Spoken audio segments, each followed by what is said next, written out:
I now recognize the gentlelady, Ms. Lee from Florida, for 5 minutes of questioning.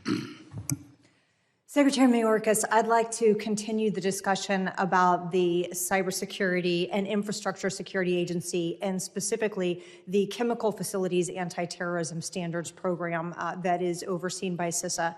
The CFATS program, would you please describe for us how your budget provides continued support for the CFATS program?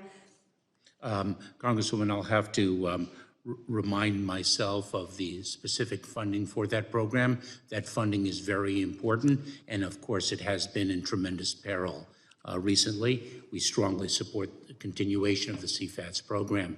It enables us to ensure that high-risk chemical facilities are as secure as they need to be.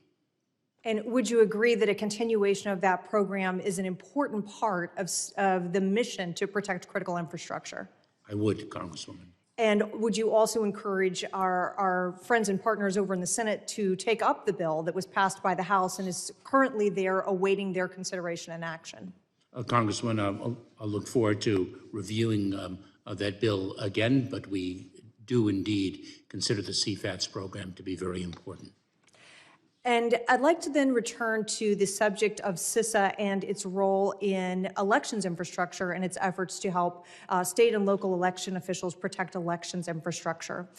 Specifically there, could you describe what CISA does to help state and local elections officials defend against threats from foreign adversaries and domestic adversaries to that infrastructure?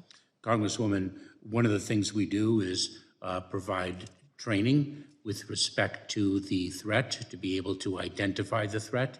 We share best practices. We have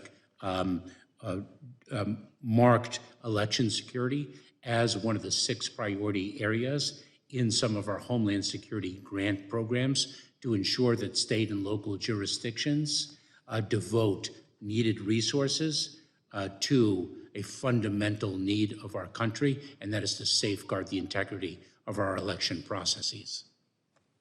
And moving to the question of breaches and cyber attacks, what efforts is CISA making to bolster its own internal cybersecurity? I know they were victim to a recent cyber attack.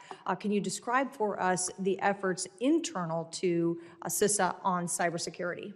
Congresswoman, so that is a priority for the department as a whole.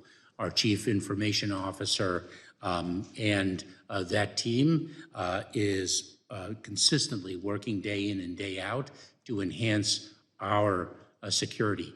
In addition, CISA works to enhance the cybersecurity of the federal civilian domain. It issues binding operational directives based on what it learns from particular incidents to ensure that agencies and departments are patching or protecting themselves against detected vulnerabilities. This is a very significant mission area of ours. The cybersecurity threat vector is not, unfortunately, diminishing.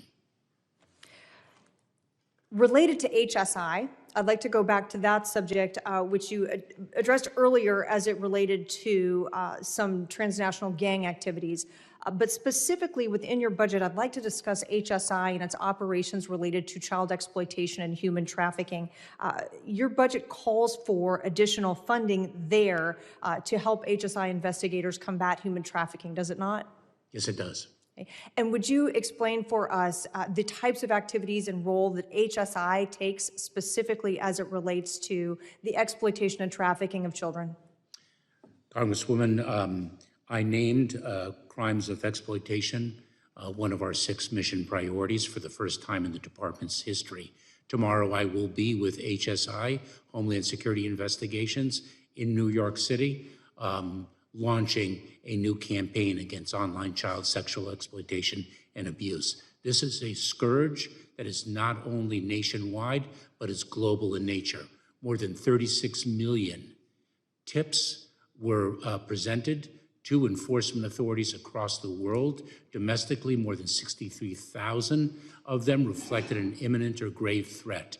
The extent of this crime cannot be overstated. The work of HSI in combating it is heroic, both in disseminating education and awareness in investigating the crimes, in rescuing victims, and holding perpetrators accountable.